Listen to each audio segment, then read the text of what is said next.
The first thing that bothered me wasn't what he did wrong. It was what he stopped doing. My brother Eli used to hum without realizing it. Not songs, just fragments. Half melodies he never finished. It was something he'd done since we were kids. When he concentrated, when he cooked, when he was nervous. It was background noise to my entire life. After the accident, that noise was gone. The doctors said he was lucky to survive. Severe head trauma, swelling, memory gaps. They warned us he might be different.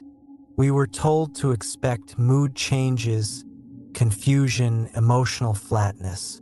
So when Eli came home quiet, withdrawn, slower, I accepted it. I wanted to. At first, everything he did wrong had an explanation. He forgot names. Understandable. He stared too long before answering questions. Processing delay. He smiled at the wrong moments. Trauma response. But there were other things. Smaller things. Things no doctor could explain. Eli stopped blinking when he listened. Not completely, just less than normal. His eyes stayed open longer than they should have, fixed on whoever was speaking, uncomfortably focused, like he was recording rather than hearing. He also stopped sleeping properly. I'd pass his room late at night and see the light under his door. When I knocked, he'd be standing in the middle of the room, doing nothing. No phone, no TV, just standing there, fully dressed, eyes alert. I wasn't tired, he'd say. The worst part was his memory, not the gaps, the accuracy. He remembered conversations I didn't, word for word. He corrected me on things I was sure had happened differently. He remembered exact dates, exact phrasing, exact times. Once he finished my sentence for me, not in a familiar way, not like siblings do, in a precise way, like he'd read it somewhere. I started noticing how he watched people, not faces, reactions. When someone laughed, his eyes tracked their mouth. When someone cried, he watched their breathing.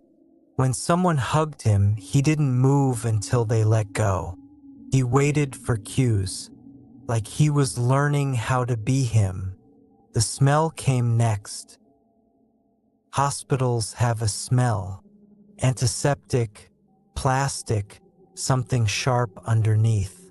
I expected it to fade after a while. Didn't. Eli always smelled faintly sterile. Not dirty, not clean, just unused, like clothes straight out of sealed packaging.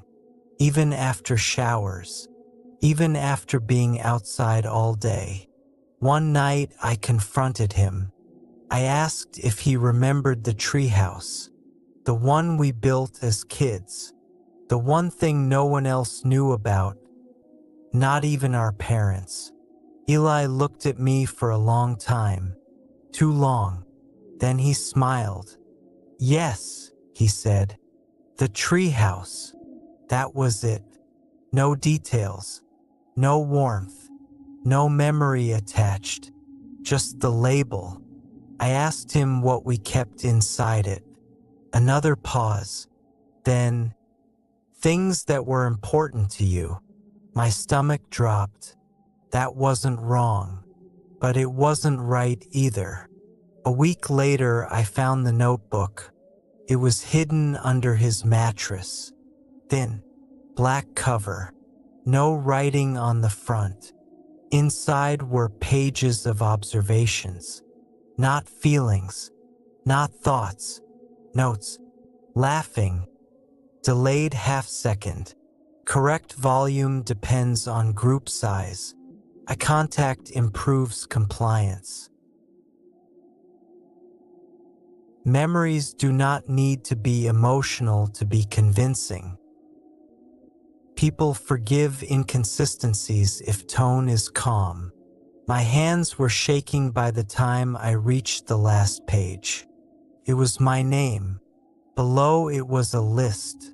How I spoke. How long I held eye contact.